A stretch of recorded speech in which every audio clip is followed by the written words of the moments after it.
저는 사실은 원로 목사라고 그러는데 그렇게 나이 들지 않았어요. 목회는 사실은 19년밖에 안 했습니다. 교회 생활을 하시는 분들은 한 교회에서 20년 이상 선교의 원로가 돼요. 근데 좋은 교회가, 제가 섬겼던 교회가 좋은 게, 제가 하나님 앞에서 부름을 받아서 19년만 하고 우리 교회 부목사님을 담임 목사로 세우고, 그리고 그날 저는 비행기를 타고 캄보디아로 갔습니다. 그랬는데 너무 교회가 고마운 게 1년 동안 제 사표를 처리를 안 했어요. 그리고 그냥 홀딩을 시켜놓은 거예요.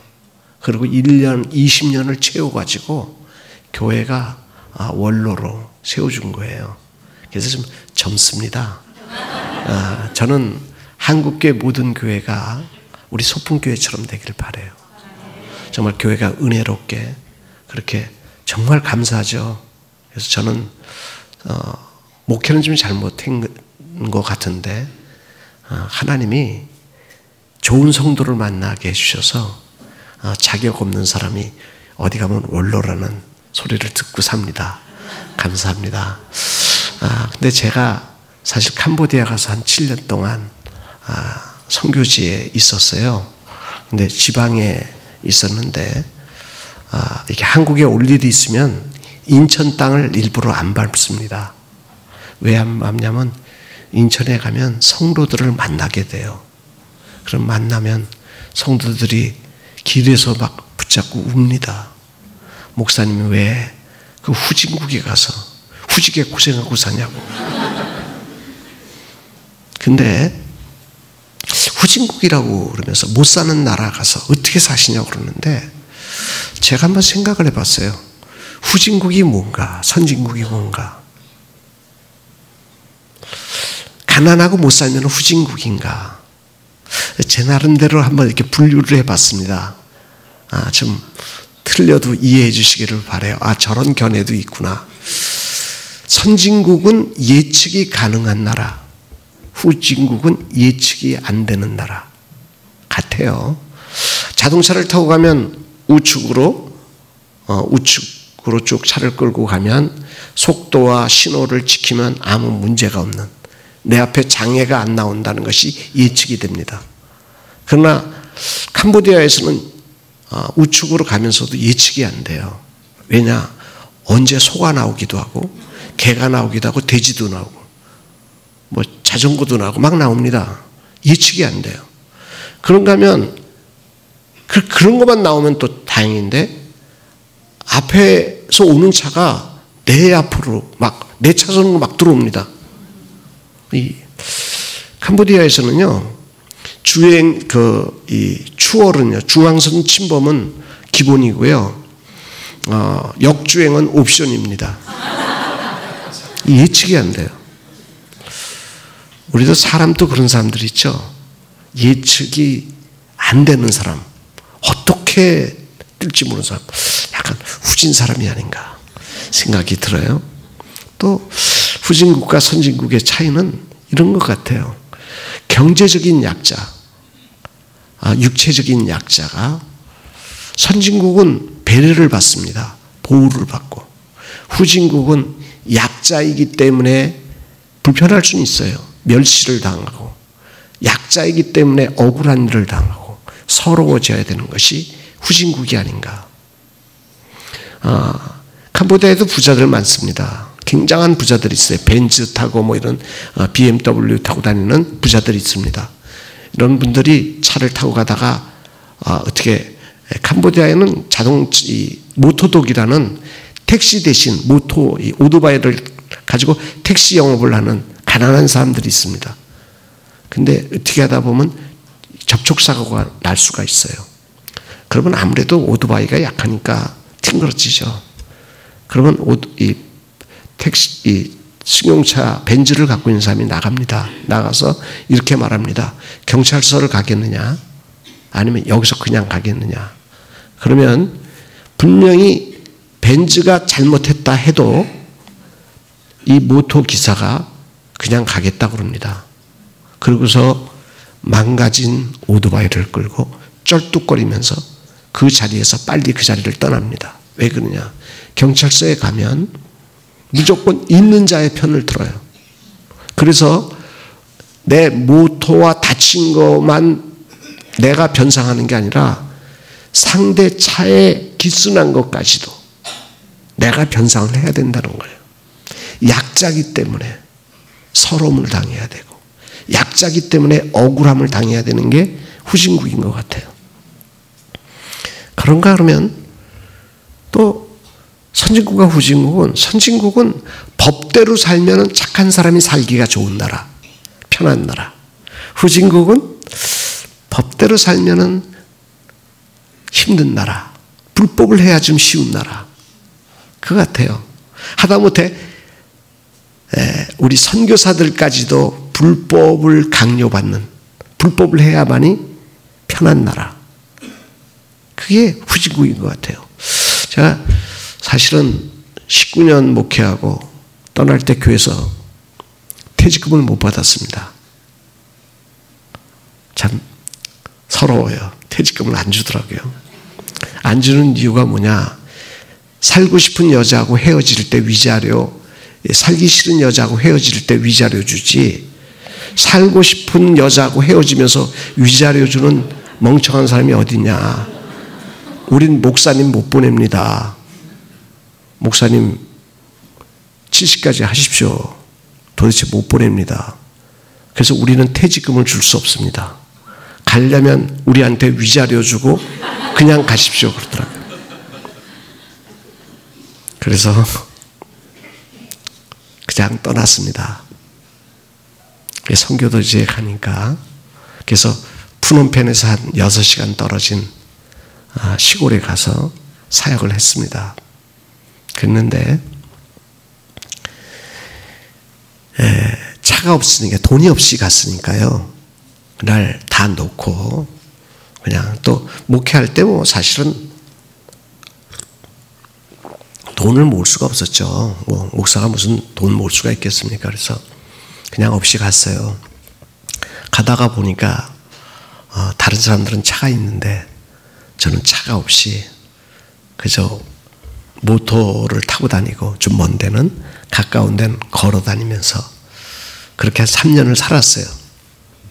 그런데 아는 분들이 이렇게 찾아옵니다. 장로님들도 찾아오고, 친구 목사들도 찾아오고, 성도님들도 찾아와요. 찾아오면 걸어 다니는 게 안쓰러워 보이거든요. 그러니까 헌금을 주고 갑니다. 차 사라고. 차 사라고 돈들을 많이 줘요. 근데 차를 살라고 하다 보면 쓸 데가 더 많은 거예요. 그렇지 않겠어요? 그래서 받아놓고 그분에게 나중에 그럽니다. 헌금하셨는데 차보다 이러이러한 데 급한 데가 있으니까 이 일에 좀 쓰면 안 되겠냐고. 그럼 그분들이 안 돼요 그러는 분은 없습니다. 다 목사님 편하신 대로 해요. 그래가지고요, 자동차 헌금 많이 우려먹었습니다. 진짜 뭐 한 3년 동안 하니까 엄청나게, 하여튼 차는 수십 대 받은 것 같아요, 헌금은. 그랬더니만 한 3년 가까이 되니까 성도님들이나 아는 분들이 무슨 이야기를 하냐면, 권 목사님한테 헌금, 차량 헌금을 해가지고는 차 안 사는 분이니까 차를 보내자. 그래가지고 갑자기 차가 3대가 갑자기 들어왔어요. 사서 보낸 거예요, 차를. 우리 선교사님이, 목사님 대박입니다. 그러면서 하는 이야기가, 목사님 적극적으로 할까요? 소극적으로 할까요? 무슨 소리야? 그랬더니 우리 NGO로 이게 면세 차량으로 들어오는데 적극적으로 하면 2달 내지 석 달이면 절차가 다 끝나서 남발을 할 수 있습니다. 그런데 소극적으로 하면 7개월에서 8개월이 걸립니다. 그게 무슨 소리냐 그랬더니 뇌물을 좀 주면, 급행료를 주면, 적극적으로 가서 먼저 주면 빨리 들어온다는 거예요. 근데 한 7개월, 그냥 마지막까지 하다가 이렇게 상대가 요구할 때까지 기다리면 한 7개월에서 8개월 걸린다는 거예요. 그래서 제가 안 주면 어떻게 되냐 했더니 안 들어와요 그래요. 어떻게 해야 될까요? 그래서 그냥 그랬어요. 여지껏 사는 날 동안에 우리가 선교하러 왔는데 편리 때문에 불법을 행하면 되겠냐? 좀 못 타도 된다. 여지껏 못 탔으니까 그냥 거룩하게 사는 게 낫지 않겠냐? 우리 이대로 살대로 살아보자. 그리고 법대로 한번 찾아가서 추진해봐라. 그랬더니요, 매달 올라가서 부탁해가지고요, 2년 만에 들어오긴 들어오더라. 성도님들, 후진국은 그런 것 같아요. 교회도 그렇죠. 후진교회는 약자를 무시합니다. 가난한 자를 서럽게 합니다. 선진교회는 어때요? 약자와 가난한 자, 낮은 자를 배려합니다. 우리 신일교회는 선진교회가 되기를 바랍니다. 우리 신일교회 장로님들, 성도님들은 선진 성도님들이 되시기를 바랍니다. 근데요, 특별히 그 선진국과 후진국의 가장 큰 중요한 건 뭐냐면 기본권의 문제입니다. 제가 90년대에 한번 처음으로 미국을 가본 적이 있어요. 미국 갔더니만 그때는 우리나라에도 이마트가 없을 때였어요. 이마트나 뭐 이런 롯데마트 이런 게 없을 때였는데 엄청나더라고요. 뭐 그런 창고형 백화점이 있는데 가서 보니까 5가론짜리 그 통이에요. 거기에 아이스크림이 있는 거예요. 근데 그 당시에 얼마였냐면 얼마였을 것 같아요? 이렇게 하면 모르겠어요? 앞에 분들 5불이요. 5불을 하는 거예요. 내가 쇼크를 받아서 지금도 그 금액을 기억해요. 어떻게 적은 게 5불? 야, 저거 퍼질러 먹자.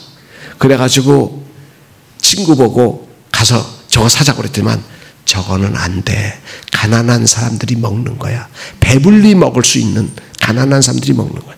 가서 보니까요, 제 몸통만한 다리가 하나 있는데 이게 소다리인지 돼지다리인지 모르겠습니다. 자세히 뭔지 제 몸통만한데 고기값이 너무 싼 거예요. 야, 이거 사가지고 오늘 바비큐 해 먹자. 그랬더니만 그 친구가 저거는 멕시칸들 하층민들이 먹는 거야. 그러면서 아이스크림을 하나 사주는데 조그마한 걸 사줘요. 근데 가격표를 보니까 그 당시에 뭐 한 20, 30불 하는 것 같아요. 굉장히 비싸요. 퀄리티가 다르다는 거예요. 그런데 가난한 사람들이 한 달에 정부에서 주는 돈이 그 주마다 다른데 그 주에서는 800불을 준대요. 부부가 1600불을 받는데요. 그런데 뭐 영화를 본다든지 여행을 하면 비싼데 가난한 사람들을 위한 아파트는 집세도 싸고요. 전기값도 싸고요. 수도는 공짜고요. 그리고 먹는 것도 5불이면 그런 걸 사고요. 그러니까 뭐예요? 비싼 걸 못 먹어서 그렇지, 퀄리티 있는 것을 못 먹어서 그렇지, 가난한 사람도 국가에서 주는 돈을 가지고 배 터지게 먹을 수 있는 거예요. 맛이 없어서 그렇지. 그러니까요, 정부가 책임을 져준다는 거예요. 기본권, 절대적인 빈곤의 문제는, 먹고 마시는 문제는 국가가 책임져 준다는 거예요. 근데 캄보디아 같은 경우에는 어떻게 해요? 가난한 사람들은 국가가 책임을 져주지 않아요. 본인이 해결을 해야 돼요. 없으면 굶어야 돼요. 그러니까 생각을 해보세요. 캄보디아 사람들은 먹을 것 때문에 걱정해야 되겠어요? 안 해야 되겠어요? 걱정하고 염려하는 것이 지혜입니다. 그러나 선진국 사람들이 굶는 것 때문에 걱정한다는 것은 어리석은 것입니다. 자, 이제 설교를 하겠습니다. 이제 설교 시작하겠어요. 앞에 우리 성가대원들에게 뭐 뒤에 분들에게 물어보는데 제가 이렇게 피드백 받기가 쉬우니까 앞에 분들한테 물어볼게요. 제가 물어보면 대답 잘하세요. 선진국이 어디죠? 네? 맨 앞에 있는 부분부터 대답해 보세요. 선진국. 한번 생각해 보세요. 선진국. 그럼 옆에 분이요. 어디예요? 한번 생각해 보세요. 선진국이 어디예요? 그럼 그 옆에 분이요. 예. 선진국 몰라요? 선진국 말고. 우리 그럼 자매님이 한번 대답해 보세요. 선진국. 네, 미국, 일본 더 좋은 선진국이 있습니다. 미국보다 일본보다 더 좋은 선진국. 예? 유럽보다 더 나은 선진국이 있어요. 천국이죠. 그러면 가장 후진국은 어디죠? 지옥이죠. 그러니까 가장 성경적인 나라가, 성경에 가까운 나라를 우리는 이 세상에서 선진국이라고 그럽니다. 성경적이지 않은 나라를 우리가 세상에서 보면 후진국인 것 같아요. 그러니까 가장 성경이 완성된 나라는 천국이에요. 그러면 빌립보서 2장에 우리의 시민권은 어디에 있다고 그랬죠? 그럼 우리는 어느 민족이에요? 어느 나라 국민이에요? 천국민입니다. 하다못해 짝퉁 선진국인 미국이나 일본도, 유럽도, 짝퉁 선진국 국가들도 자기 나라 국민을 먹을 거를 해결해 줍니다.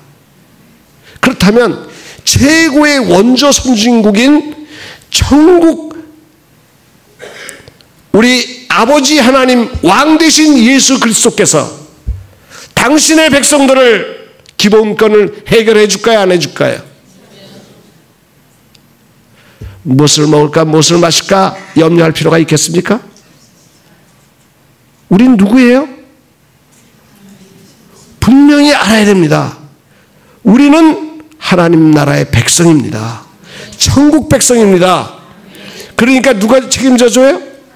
하나님이 책임져 줍니다.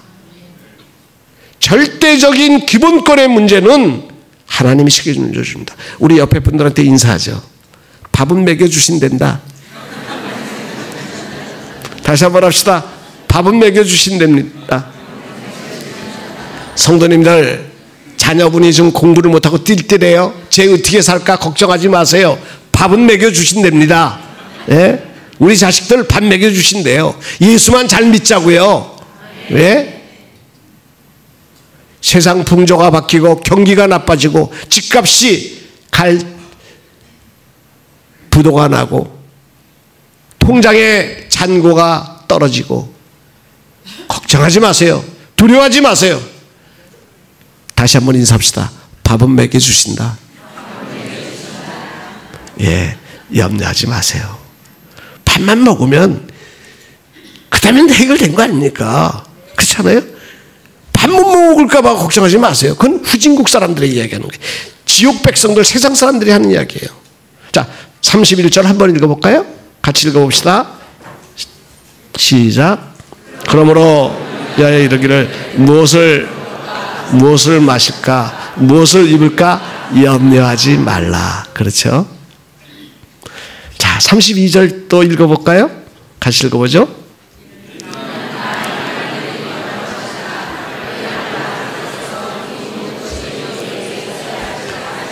예, 이방인이 구하는 것.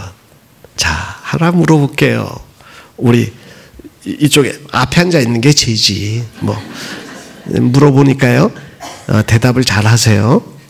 아까 같이 대답 안 하면, 아까 장로님들이 아까 이쪽에 앉아 계신데 장로님들이 다 뒤로 가셨어. 1부, 2부 때 물어보니까요. 한번 물어볼게 대답을 해보세요. 집에 마르지 않은 샘물이 있습니다. 우리 성가대원들이 그냥 대답하시면 돼요. 마르지 않는 샘물이 있습니다. 집에 물통이 필요합니까? 바가지가 필요합니까? 바가지가 있으면 되죠. 그냥 양동이 정도 조금 필요할지는 몰라도 그렇게 큰 물통이 필요해요. 그런데 샘물이 없는 집입니다. 재미없습니다. 물통이 큰 게 필요할까요?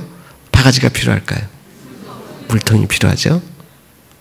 그런데 그 집이 물통을 비가 언제 올지 몰라요. 물이 언제 생길지 몰라요. 자, 며칠짜리 물통, 며칠 먹을 물통이 있으면 좋겠어요? 일주일? 만약에 일주일 이후에 비가 안 오면요. 그러니까 열흘짜리 물통? 열흘 동안 비가 안 오면요? 6개월 동안 안 오면요? 그러니까 더 큰 물통, 자꾸 물통을 보면 물을 채워놨지만 염려가 되겠죠. 또 안 오면 그 더 큰 물통도. 그래서 어디까지? 내 평생 살 물통이 필요합니다. 그것도 안 돼요. 내 자식들 어떡할 거예요? 내 자식들을 위해서 먹을 물통은 필요하지 않아요? 내 자손들, 손자를 위한 물통을 준비해야 되지 않겠습니까? 이 물통을 채우기 위해서 어떻게 해요?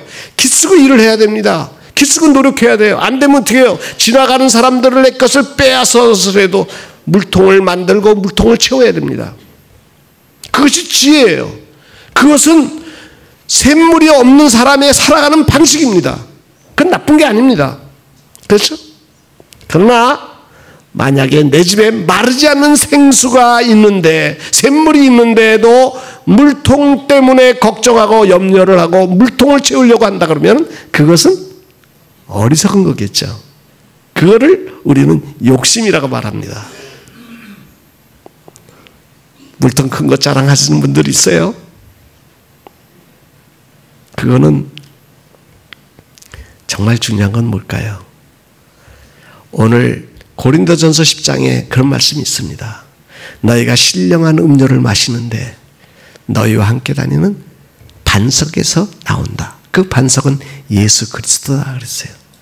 주님이 우리와 함께 계십니다. 그 주님이 광야 같은 인생길에 임마누엘로 우리와 함께 계십니다. 그분이 계신 이상 그분 안에서 마르지 않는 샘물이 터져나온다는 사실을 믿으시기를 바랍니다. 그러니까 내일 물 준비할 필요가 없어요. 하루하루 살면 돼요. 때를 따라 도우시는 하나님의 은혜가 우리 가운데 함께합니다. 내일을 걱정하지 마세요. 하나님을 믿으시기를 바랍니다. 우리는 세상 사람이 아니에요. 하나님의 백성입니다. 하나님의 자녀입니다. 좀 내 앞에 일이 안 된다고 걱정하지 말고 두려워하지 마세요. 염려하지 마세요. 저는 하나님을 믿습니다. 성도님들 하나님 믿으세요. 자, 33절 한번 읽어볼까요? 같이 읽죠?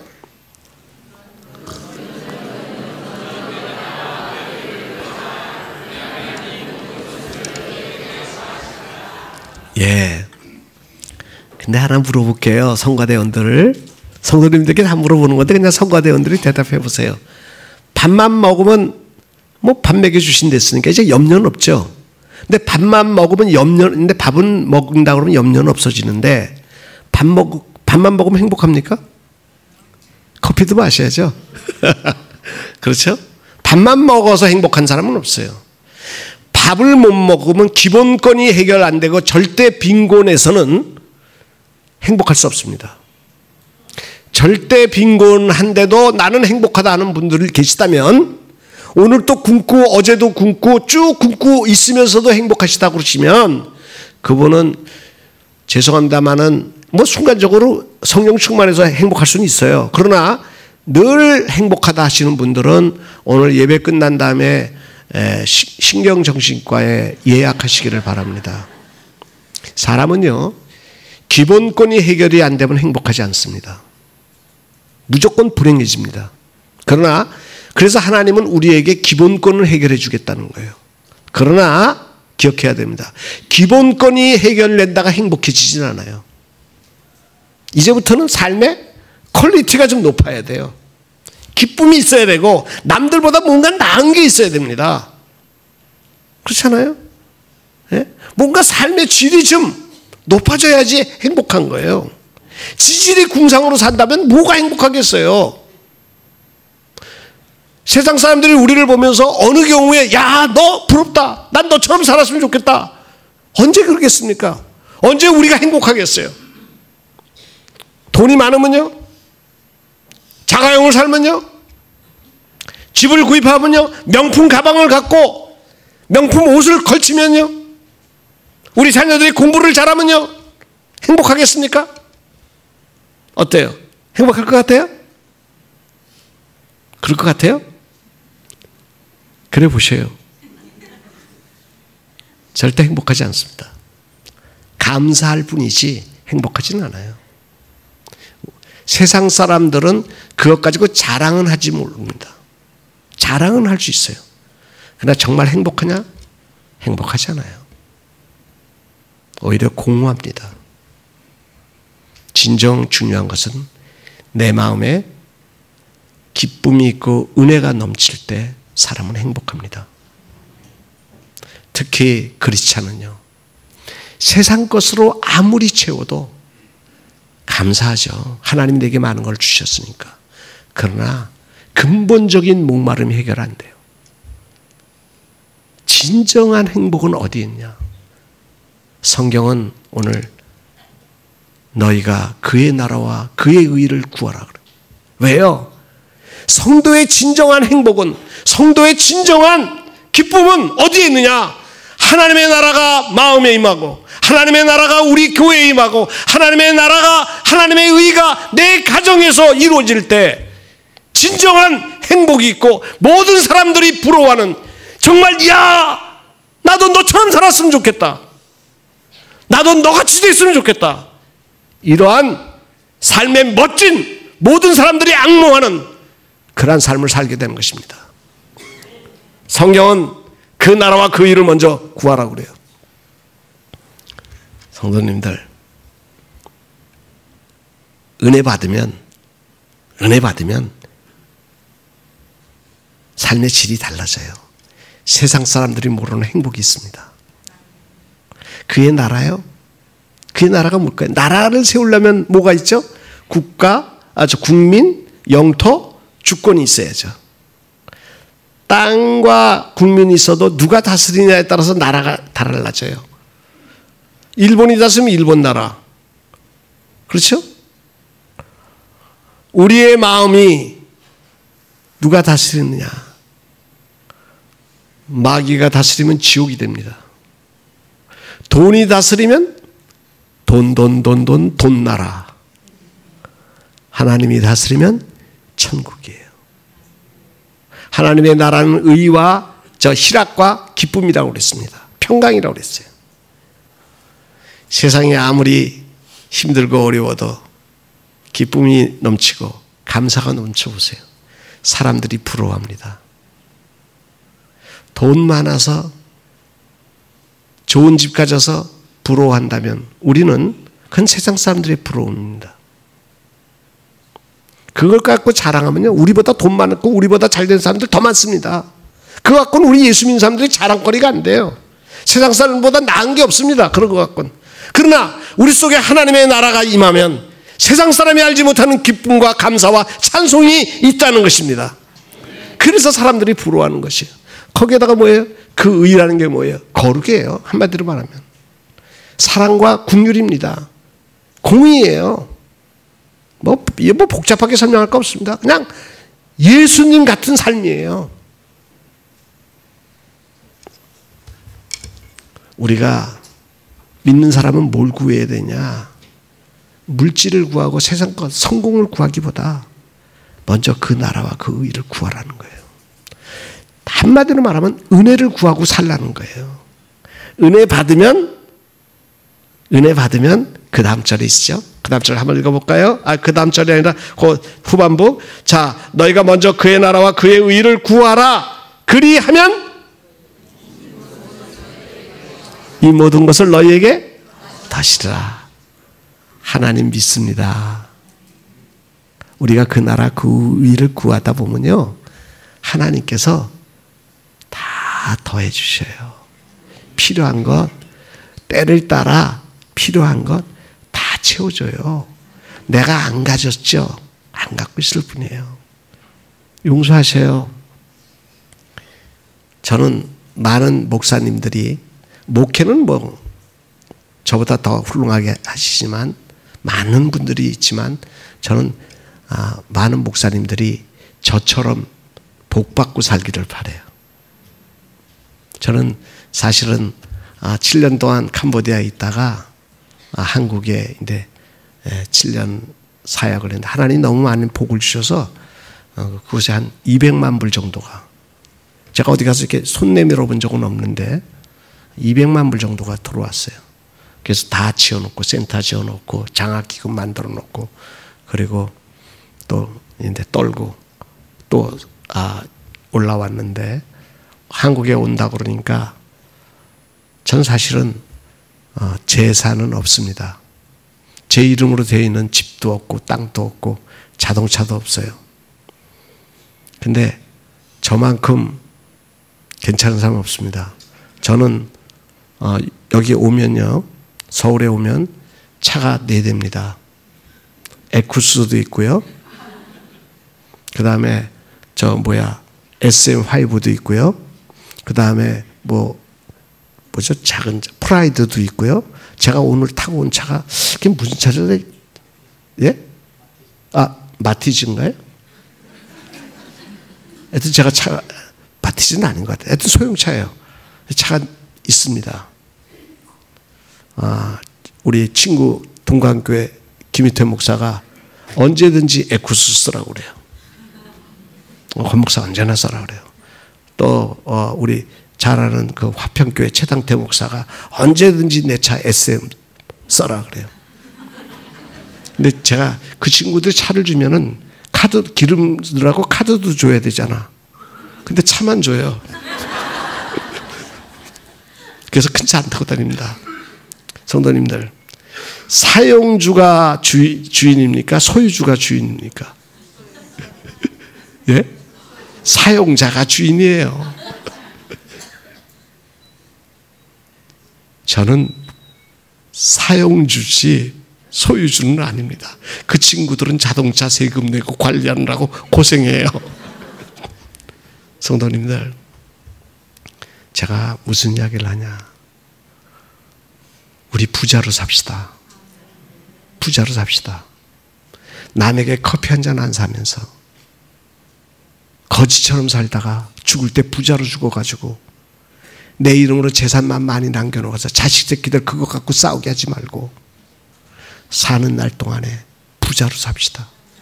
비록 할 때는 가진 것 없지만 하나님 앞에 쓰임받다가 가야 되지 않겠습니까? 그게 멋진 인생 아니에요? 하나님이 더하여 주셔요. 여지껏 저는 용서하셔요. 육지에 와서 살겠다고 그러니까요. 한국에 와서 시골에 가서 살겠다고 그러니까 아는 사람들이 속초에다가 땅을 내놓고 또 충청도에다 땅을 내놓고 저마다 땅을 내놔요. 근데 가장 좋은 조건이 제주도에 나왔어요. 제주도에 땅 주고 2억 건축 헌금 해줄 테니까 제발 와서 제주도 와서 살라고. 그래서 제주도 가서 시골 교회를 합니다. 하면서 게스트하우스를 졌어요. 그래서 선교사님들이나 목사님들, 농어촌 목사님들 오시면 무료로 숙소를 제공합니다. 그리고 이제는 마지막은 그렇게 살다가 하나님 앞에 가겠다. 저희 아내가 이거 유지하는 유지비 어떡하냐고. 그런데 아직도 돈이 떨어져 본 적이 없어요. 하나님이 더하여 주십니다. 저는 하나님을 믿습니다. 성도님들, 제가 자랑하려고 그러는 게 아니에요. 성경은 분명히 언약하셨어요. 너희가 그의 나라와 그의 의를 구하라. 그리하면 이 모든 것을 너희에게 더하시리라. 우리 옆에 분들한테 다시 인사합시다. 밥은 먹여주신단다. 바가지 갖고 살자. 예, 바가지 갖고 나눠주고 살자. 은혜 구하자. 먼저 은혜 구하세요. 은혜 구하고 삽시다. 그 나라 그 의를 구하고. 오늘 우리의 기도의 제목이 밥은 먹여주신다니까 이젠 하나님의 나라가, 하나님의 의가 내 심령 속에, 내 가정 속에, 우리 교회에 임하게 하여 주시옵소서. 그러면 우리 성도님들이 그 모든 것을 하나님이 하늘의 것과 땅의 것을 다 더하여 주실 줄 믿습니다. 기도하겠습니다.